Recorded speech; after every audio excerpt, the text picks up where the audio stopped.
Hi, everyone. Welcome. Welcome to our webinar, the practical application of the science of reading in the classroom. Thank you so much for joining us. We will get started in a few minutes, just to give others a chance to join. So while we wait, feel free to say hello in the chat. Let us know where you're joining us from today, and what your role in education is. Are you a teacher, a principal, a literacy coach, tutor? We would love to hear from you.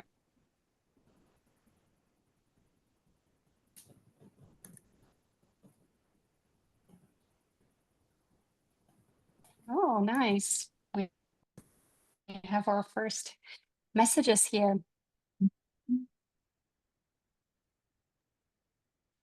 Hi, everyone.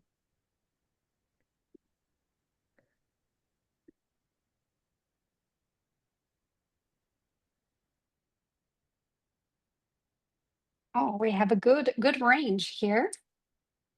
Thanks for joining.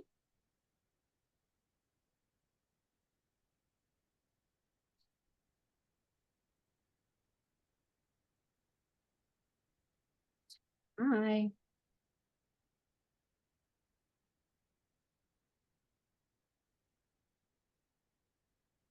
Well, so excited to see that we have people from all over the world. So this is going to be an interesting conversation.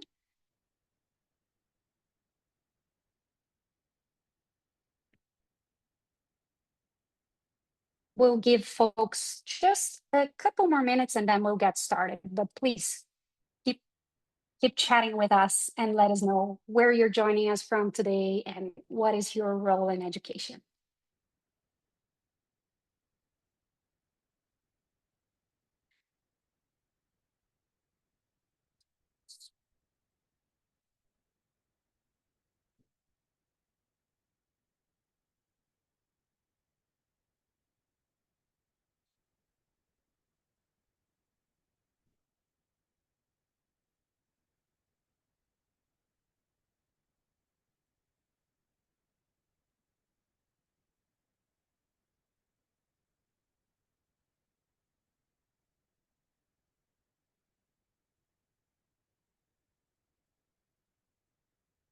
Hello.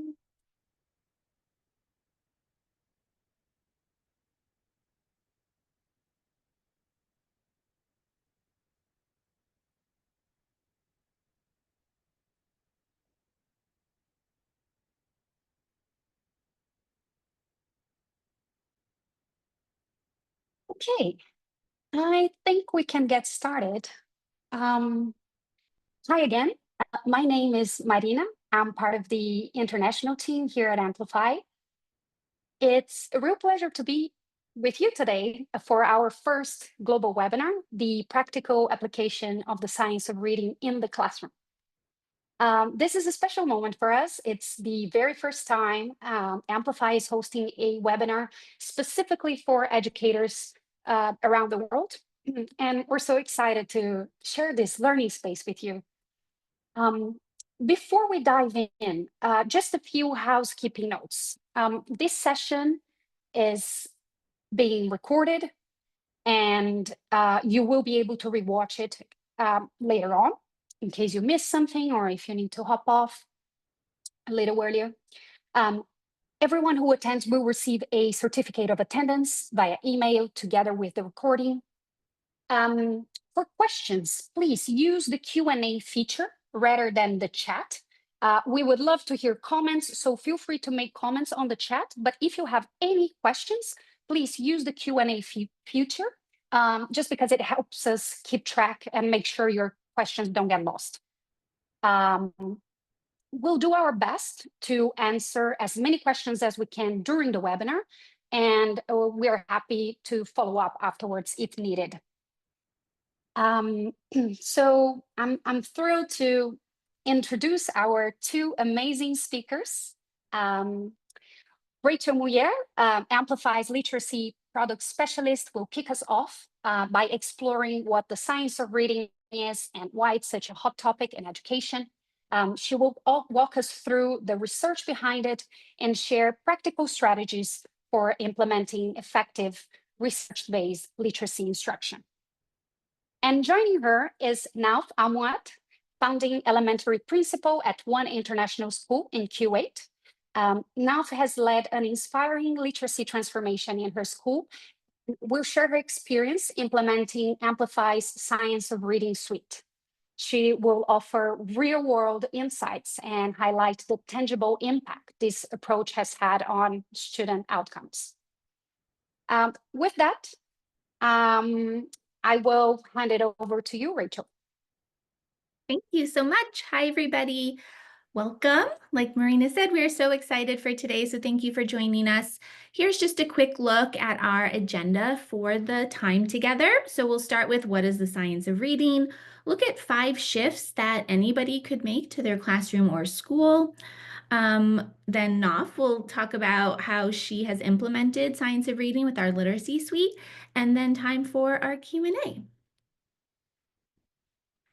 So let's begin with just looking at this basic definition of the science of reading, and I'll read it to you in case it's tiny on your screen. The science of reading is a vast interdisciplinary body of scientifically based research about reading and issues related to reading and writing.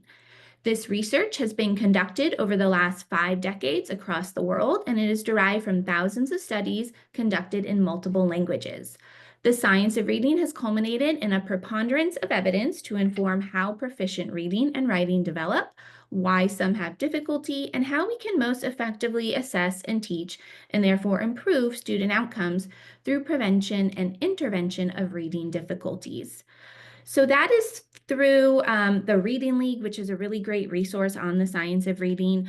A couple things, obviously we have some highlighted text here, but the fact that this research has been done over the last 5 decades and in multiple languages. This is not just how students or people learn how to read in English, it is in any language. It's really how the brain works when it's learning to read and write. And then that's the other thing. Sometimes we think science of reading, the word reading is there, right? We think it's just about reading, but it's truly reading and writing. The research tells us that we use the same parts of our brain when we are reading and writing, and we want to teach those together. So let's keep going here. This may or may not look familiar to you. It is called the simple view of reading. Even though teaching students how to read is anything but simple, we do have this graphic that kind of boils down all of the research for us. And it tells us that a student or anybody must have word recognition and language comprehension in order to be a skilled reader. So they need to be able to read the words on the page, and they also need to be able to understand what those words mean. Notice that it is set up as a multiplication problem. That's intentional because we know that 0 multiplied by anything is 0, right? So you might have a student who has very strong word recognition. Their fluency is wonderful. They sound great when they read, but then you ask them what they've read and they don't know what they've read. They don't have that language comprehension. We don't have a skilled reader. The opposite is true also. You might have a very smart student who knows a lot about a lot of different things. They can kind of pick up comprehension and read between the lines, but when they're reading out loud to you, their fluency is lacking or they're unable to solve multisyllabic words. We still don't have a skilled reader. So the science of reading is really all about these 2 major foundational skills, that word recognition and language comprehension piece. And we want to make sure that we are putting equal emphasis into both of these major skills. To dive down a little bit more here, we have the reading rope, or it's also called Scarborough's rope, created by researcher Dr. Hollis Scarborough. So we know when we talk about reading, it's not just one skill. It's really all of these little skills that we see here eventually intertwine into a skilled reader, but in our youngest students, we have to teach these things separately. Ideally, in our youngest, earliest primary or elementary grades, we're going to teach these two strands of the rope separately. And that's in order to take the cognitive load off of our youngest students. We want time to just focus on that word recognition piece, teach students their sounds, map those sounds onto letters, grapple through practicing those sounds in a decodable reader, and then time to just focus on language comprehension through great read alouds and really robust texts about different topics that interest students, and add to their background knowledge and learn new vocabulary and write about what they're reading about too. So that is the reading rope, and it outlines all of those major skills that have to do with language comprehension and word recognition. Throughout our time together, I'm going to share with you just some little insights from the research. We know that there is a ton of research out there. It can look and feel overwhelming, but I'll share a few insights as we go today and then link that to what that really looks like in the real world. So this is our first. We are born with some innate abilities, while other abilities require explicit instruction and deliberate practice.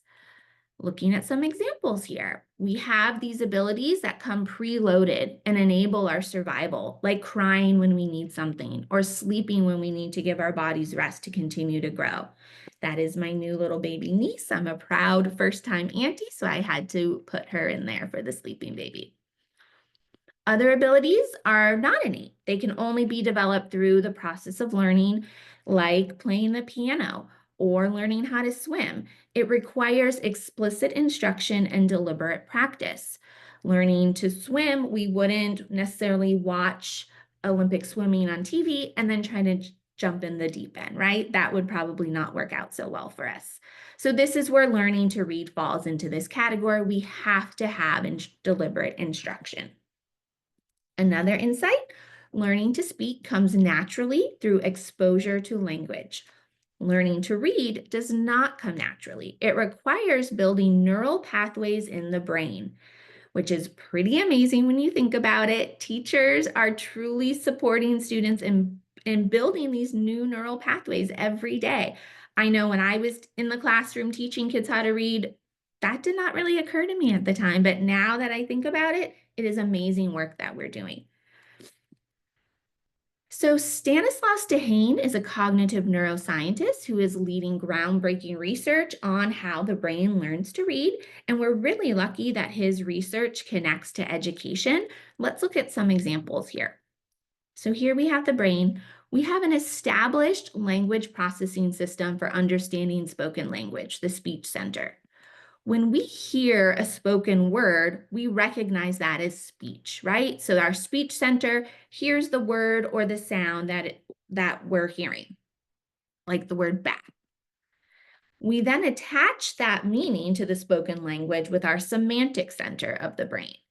We also have a mental model of what a bat is, and we can start making some connections here. Learning to read is a completely different thing. Notice where the visual cortex of the brain is. It's in the very back, right? And not necessarily connected to the speech and the semantic parts of the brain. That's where we're building those neural pathways. If it has ever felt like teaching students to read is difficult, this is why, okay? They need lots of explicit instruction in order to create those neural pathways there. Let's look at some shifts that you can do in your classroom to support all of your students. So we're going to be working through 5 shifts. These are going to support all of your students. We're going to talk about what that means and what that looks like in just a moment.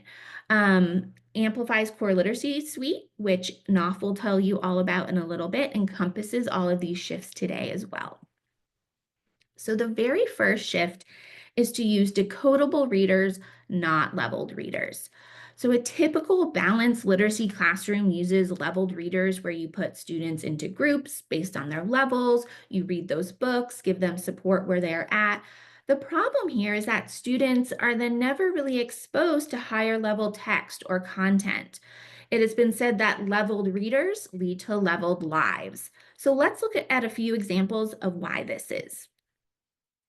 We just talked about how the work of learning to read is hard, and we saw examples of how and why that is.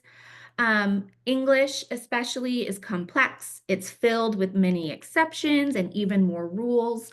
It's one of the more complex alphabetic languages as compared to the Finnish language. One spelling for each sound, really no exceptions there.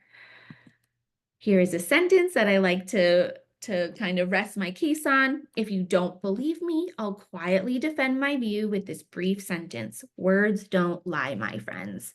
So think about how many different sounds that IE is making. That would be very confusing to a young student learning how to read.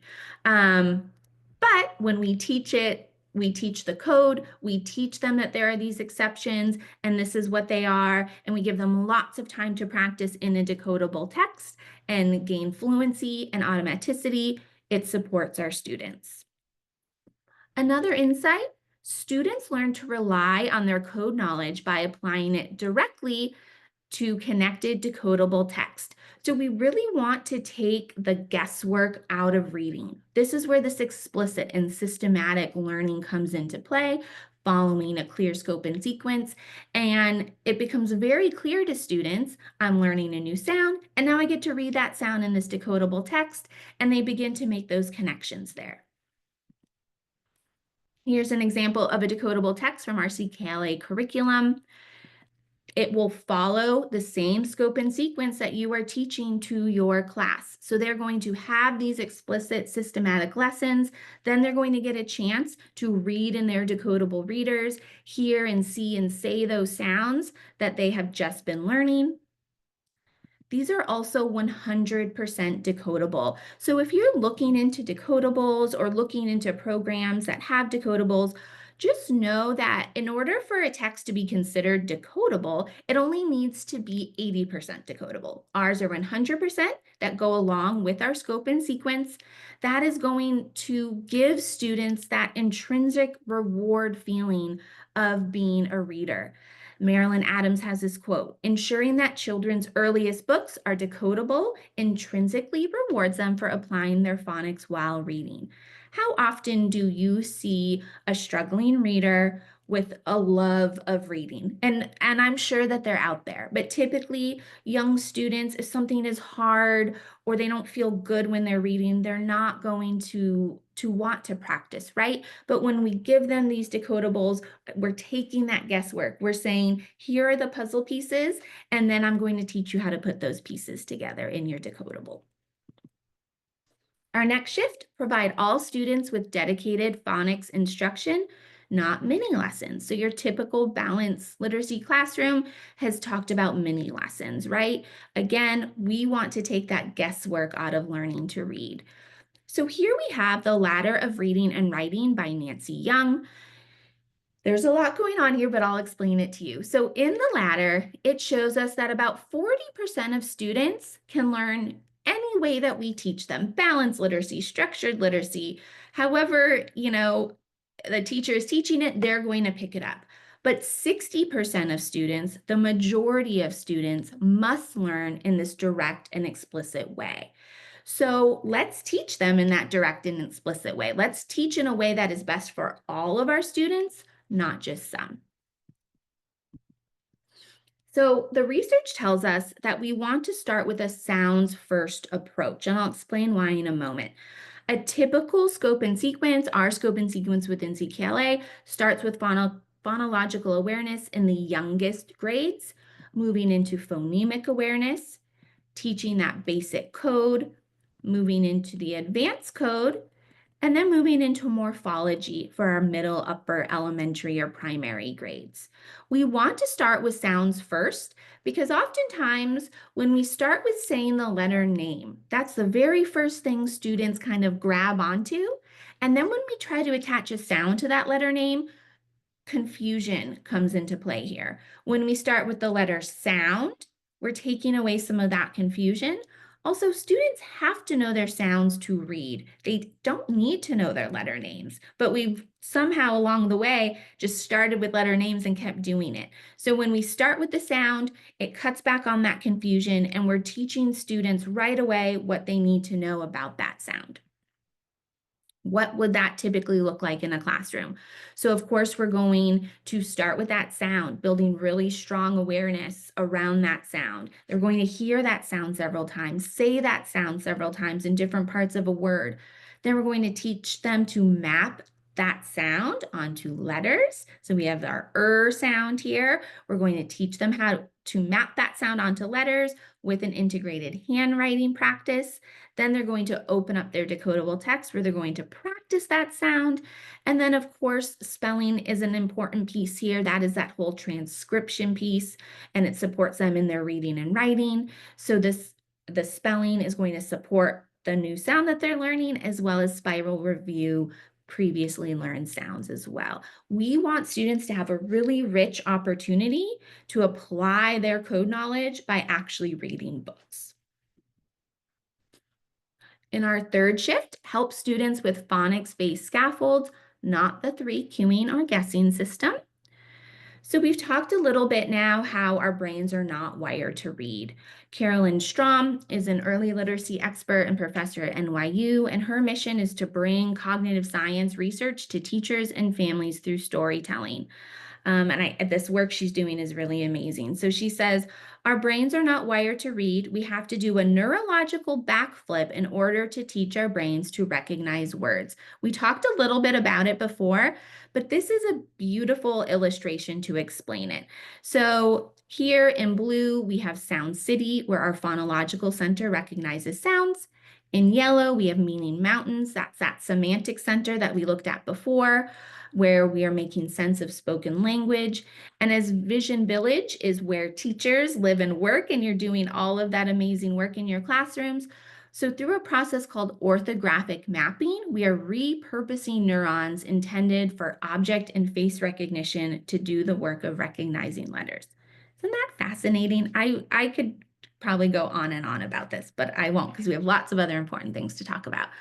From there, students can map letters to sounds in Sound City, and that's referred to as the phonological route. So that's the tedious work that students are doing in your lower primary or elementary grades, where they're sort of grappling through blending words together, segmenting words, and then blending. That's the work we want them to do during that word recognition piece. Let's look at a different route. The way that you and I all read. We're taking the lexical route, right? We're jumping from letters to meaning. And that's eventually what we want our students to do. But with that comes, of course, automaticity. How do they get that? They have to practice. Where should they be practicing? Decodable texts. So I love to share this with educators because I think when we understand this, it becomes so much clearer as to why using the 3 cueing system really isn't teaching at all. We want to stick directly to that code, again, taking the guesswork out of reading, which is difficult for our students. Our fourth shift, and this is probably one of the bigger shifts or piece of research that might feel confusing, and honestly, I don't think gets enough attention.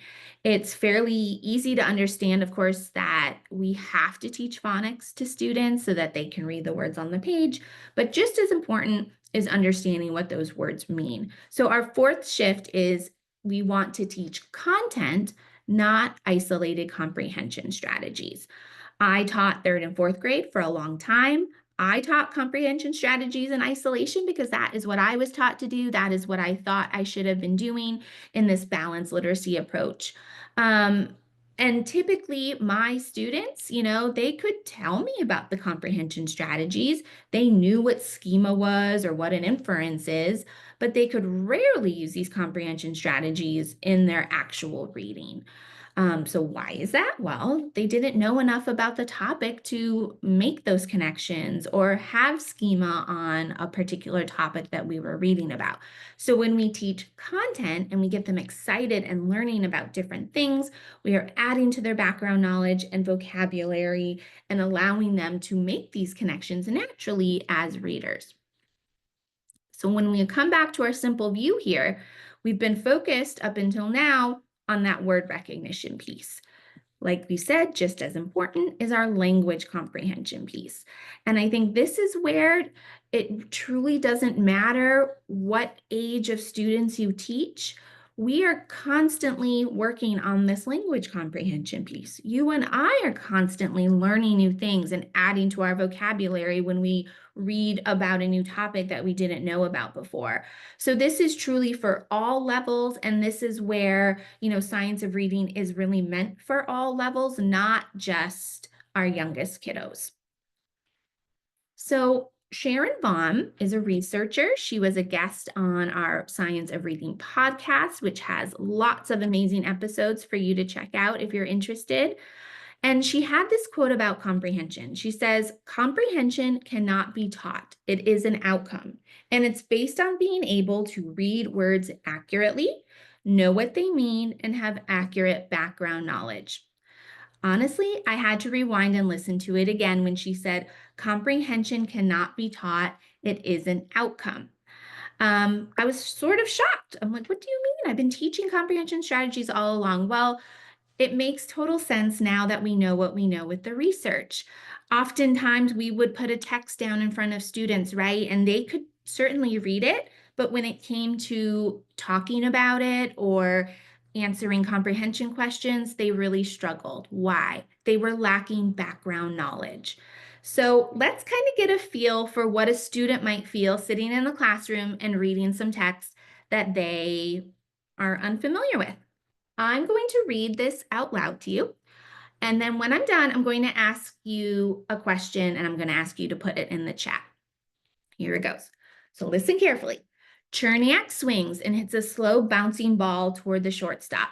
Haley comes in, fields it, and throws to first, but too late. Cherniak is on first with a single. Johnson stayed on third. The next batter is Whitcomb, the Cougars' left fielder. The ball is returned to Clarison. He gets the sign and winds up and throws a slider that Whitcomb hits between Manfred and Roberts for a hit. Delaney comes in and picks up the ball. Johnson has scored and Cherniak is heading for third. Here comes the throw and Cherniak is out. Cherniak argues, but to no avail. All right, in the chat, if you know who the pitcher is, write their name. Who is the pitcher? Give you a minute to do that.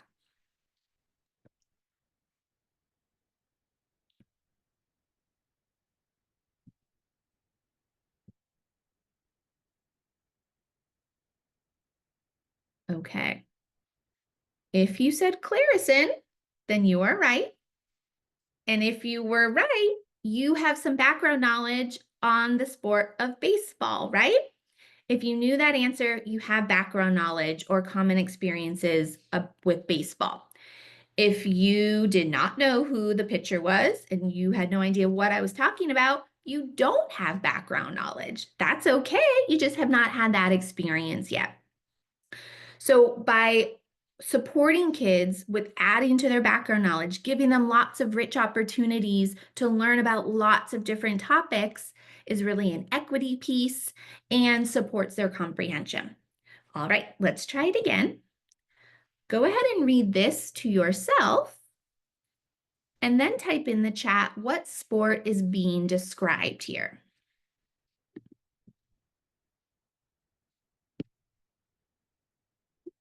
Sorry about that.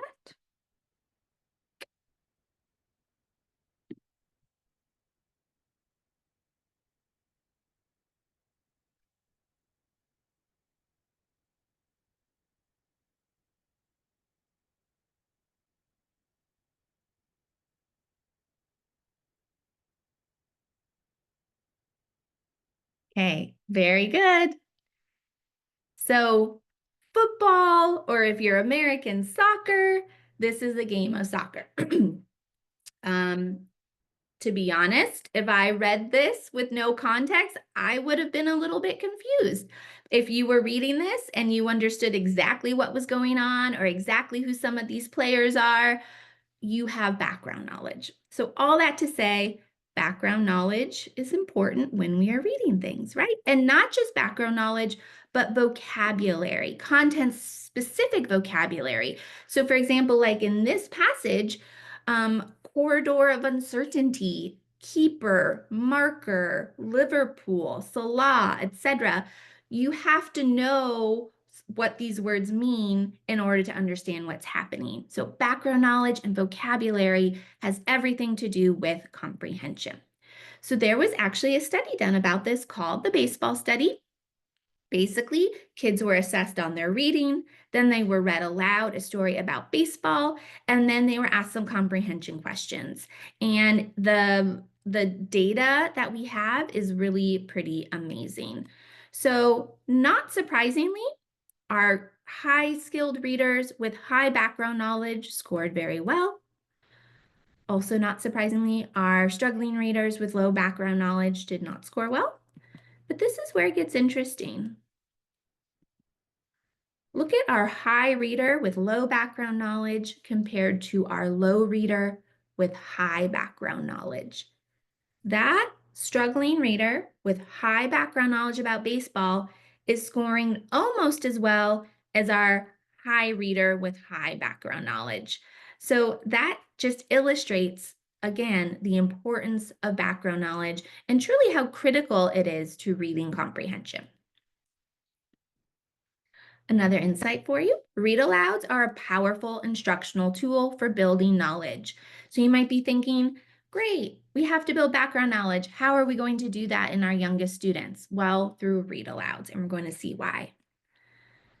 Go ahead and write in the chat again, what age does reading comprehension catch up with listening comprehension? What do you think it is? It is not a trick question.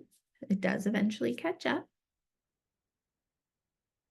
See, 3rd grade, 7.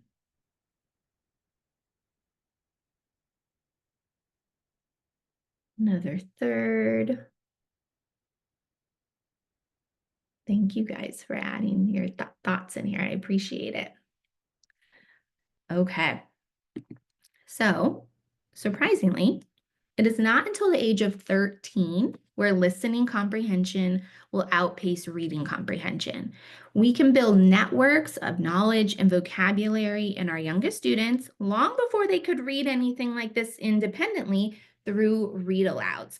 When we're reading aloud to a student, we're eliminating that cognitive demand of decoding, right? They're not having to sit and grapple and try and remember what sounds the letters make and put those sounds together. They're just taking in all of this information. So think of how limiting it would be if students only were able to learn from what they could read on their own. So we are going to leverage this super high listening comprehension by front-loading vocabulary, by adding to background, to making connections to things that they have read within a school year and with across the grades as well. So here I'm sharing just a bunch of books about weather. These go with our kindergarten unit on weather. Amplify has put together some beautiful trade book lists because we know that the more we read to kids, the more they learn, the more words that they know. Typically, though, what we want to do is every 3 to 4 weeks, within 3 to 4 weeks, share this depth and breadth of knowledge on a certain topic that students can relate to. When we're reading out loud to them, we know that they're taking all of this great information in, so we're immersing them in these books and in this literature. We know when they know a lot about a topic, they also know a lot of words about that topic and can read and write and can speak and write to those things as well. If you don't have a knowledge building curriculum currently, you can ask your librarian to pull text sets of books together from your library that go along with the topics that you're choosing. These are samples from our trade book list that I mentioned. And again, something that is an easy shift to do, really, really fun. These are also intentional read aloud. So we are not just kind of reading for fun, we're getting kids involved. Another insight, background knowledge is critical for reading comprehension, like we talked about. And just one more person I want to share with you. So Natalie Wexler, she is the author of The Knowledge Gap and really focuses on literacy and equity issues. And she says in her book, she talks about this knowledge party.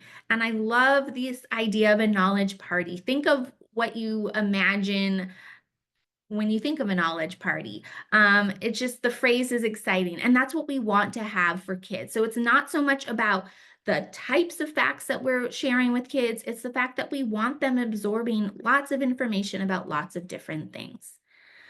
Our last shift, we want to follow a clear instructional path, not a choose your own adventure model. So following a scope and sequence that has to do with phonics is of course important, and following an intentional scope and sequence with your knowledge building domains or topics is also important. So using CKLA's knowledge building domains, just because that's what I know, notice, and I know this may look small for you, but the idea here is that we have connections within the grade levels and across grade levels, and we are sharing in 2 to 4 week time increments lots of information about many different topics. Currently, our third edition, CKLA, which is brand new, has some choice units, which really allows you to leverage what you need for your current community. The same is true for third and fourth grade. And what's happening here is that students are then learning, of course, week to week within your classroom, but then they're adding from year to year. So they're hearing vocabulary in kindergarten about plants, but then by grade 4, they're adding to that vocabulary in a geology unit. So it's not like a one and done situation where they see you and they never learn about that again. They are going to add to that knowledge. So all this to say, teaching with the science of reading strategies truly brings equity into your classroom, giving all students the opportunity to learn to read and write and comprehend in a way that research shows how students learn best. Just again, our 5 shifts using decodable readers, dedicated phonics, phonics-based scaffolds, not the 3 cueing, and following that clear instructional path.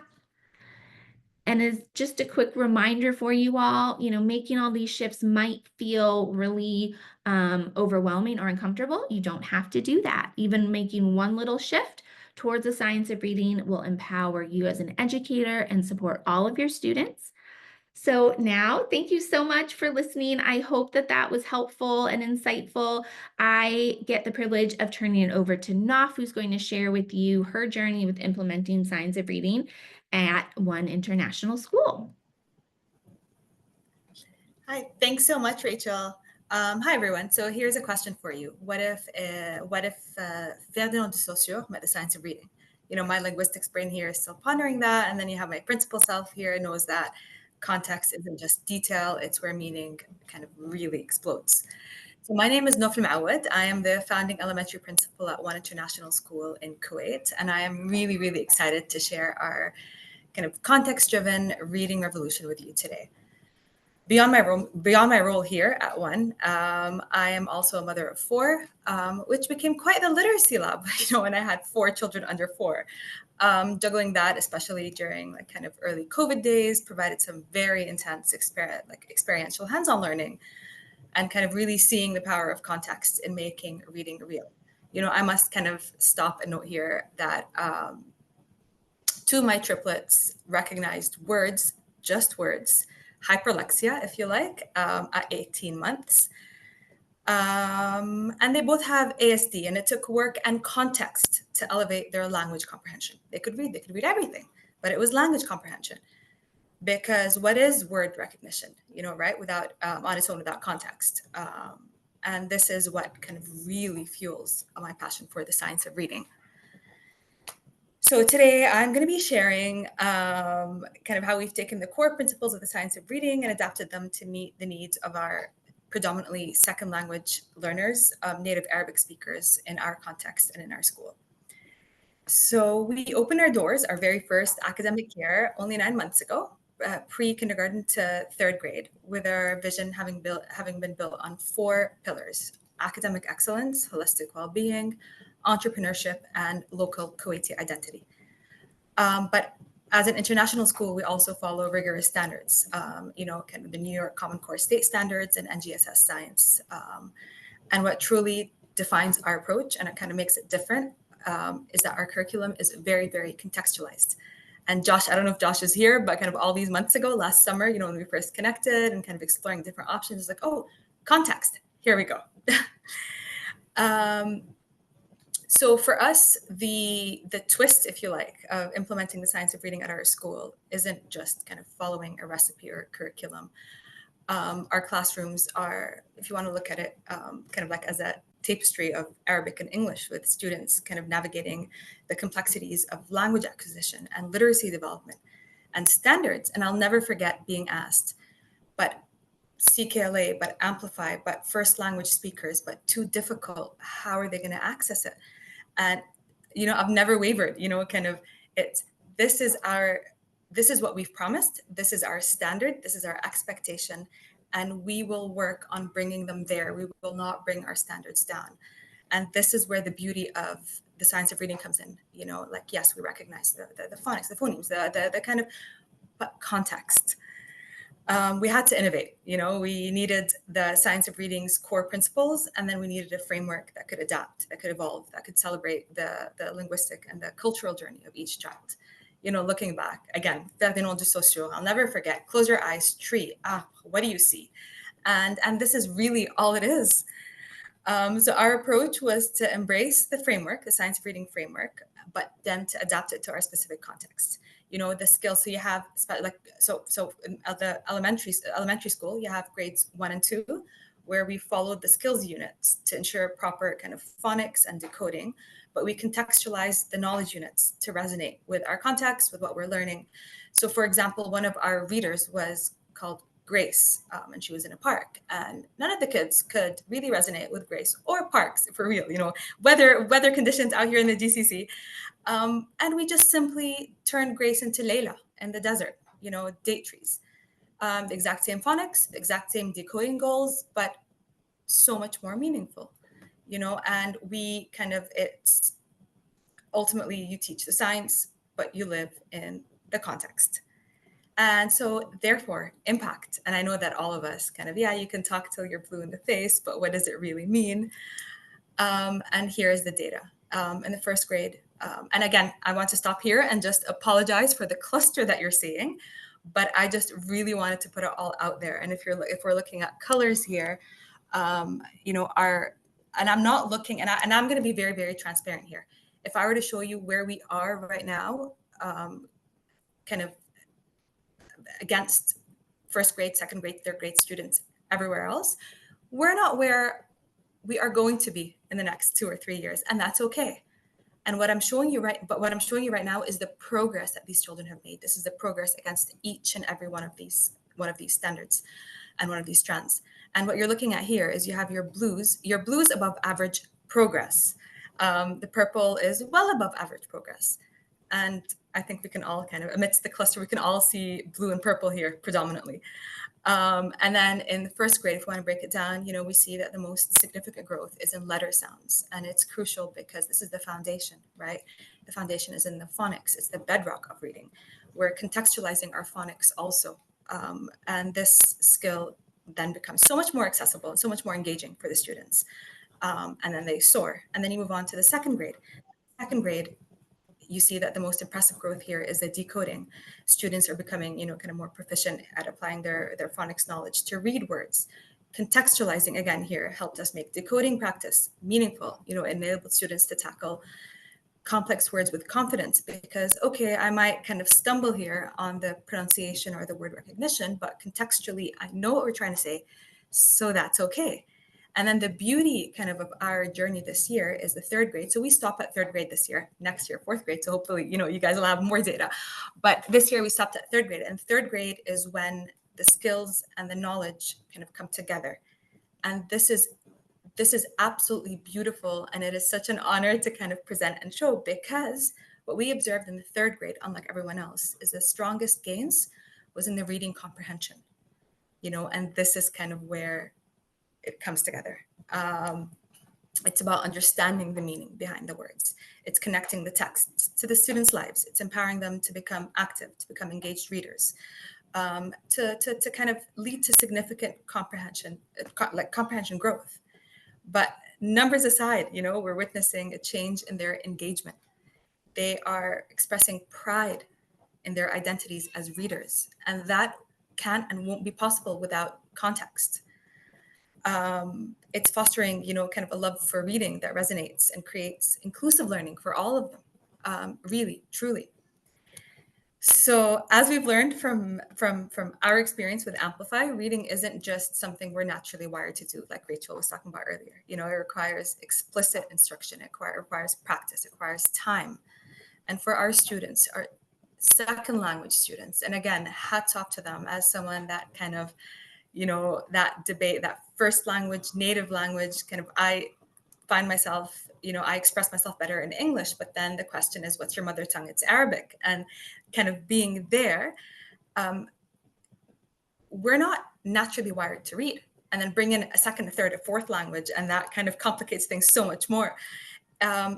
It's the instruction, it's the contextualization. And when we make the content relevant, we provide that foundation for that neurological backflip that Rachel was talking about to happen. So we would absolutely love to hear from you, what your key takeaways are from today's discussion, how you can apply the principles, and kind of the emphasis on content, on context, especially, and especially kind of seeing where you guys are from everywhere. I see Australia, you can see kind of our region, we see everywhere. So we're genuinely curious to hear about the emphasis on context and how that impacts learning and reading. So yeah, we would absolutely love to continue this conversation. Please feel free to kind of put your questions in there and connect. And it has been an absolutely, it's been a wonderful year, and we can't wait for more. Thank you so much. Now, we did have a question in the Q&A that I think you could, maybe you could speak to it. And so someone asked, how did you build background knowledge with Arabic speakers and other language learners? So that's a great question. Thank you. And I think this is where the strength of kind of isolating or separating skills and knowledge early on, especially, and the skills, you just kind of keep going. It's almost like that's your math, that's your kind of step by step. But it's being able to isolate that and being able to bring knowledge in where these are my goals, these are the standards that I'm hitting. And so I'm flipping and moving the knowledge units around to meet them. I think this is where, like, an example, like first grade, for example, we use the full Amplify suite, right? So their science unit was light and sound. So you go and look at your knowledge units, and there is one in the first grade, astronomy. And then you kind of go, astronomy, light and sound, that is beautiful. You kind of blend them, you put them in together. And then you don't have to worry about your skills. You don't have to worry about your phonics. You don't have to worry about your phonemes. It makes sense. It then kind of, you go kind of block by block by block. So just simply put, I would just say context. Thank you. Thank you for that. We do have a few more minutes for questions. So if you do have a question, just drop in the Q&A box. And Marina, I'm so sorry. I do just want to add, just thinking about that question, and specifically kind of Arabic speakers, especially in background knowledge, and taking it a step further, context, yes, of course, but also the strategic kind of where and when in the year that context is applicable. So when, for example, in the GCC, weather conditions, we know that it gets very hot very early and it lasts a very long time. So our window for outdoor weather is quite small. So kind of putting that and knowing that and putting that in mind, and then kind of thinking about, okay, if I'm going to introduce astronomy and light and sound, then I'm going to do it when the weather permits. And then I'm going to reach out to the parents and suggest that you guys make a telescope at home and go stargazing. And you wouldn't be able to do that in May, but November, December, January is the perfect time to do it. So I just kind of would say, again, always take a couple steps back, context, always. Thank you. No. We did get a question, I think, in the chat. How to get senior leadership on board.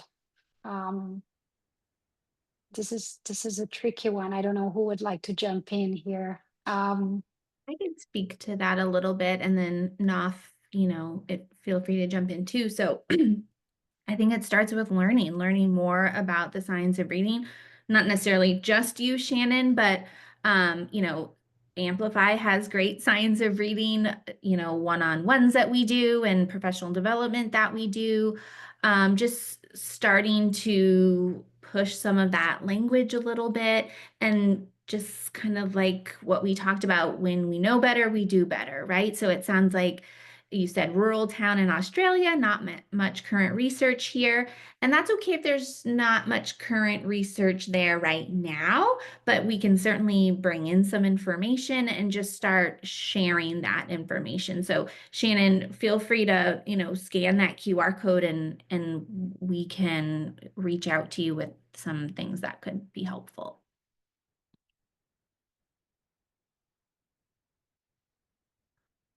No, Rachel, I completely agree 100%. Knowledge is power, right?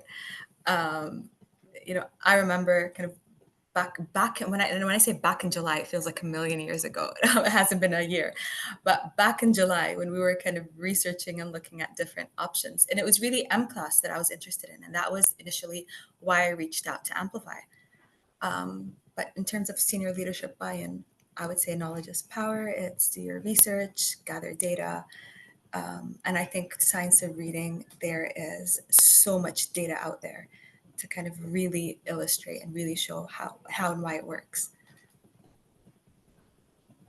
Oh, Shannon, I hear you and I feel your pain, and I have been there too. I live in Nashville, I live in the States, and these are still conversations that I have with people that I had at my old school. So I do understand that. I think something else that could be powerful is looking at your current data. And if the signs are there that kids are not improving, or if you have 40 or 50%, 30% of your students reading below grade level or in intervention, that's a problem there. We want to flip that. That could be powerful too.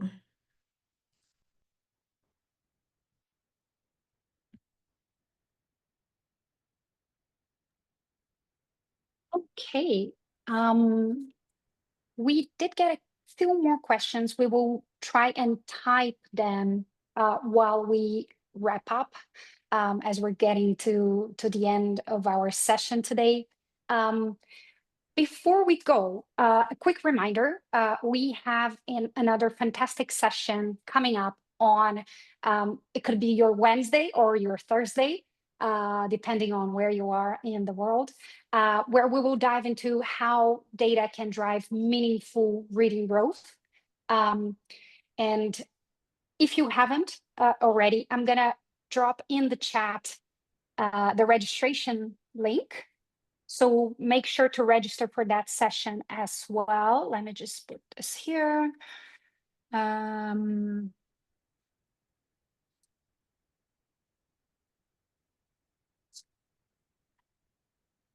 Okay, there it is. And once again, thank you so much for being part of this conversation. I want to also take a moment to say thank you to our speakers who brought so many helpful insights. We truly appreciate your time, your engagement, and we hope to see you on Thursday. Thank you so much, everyone.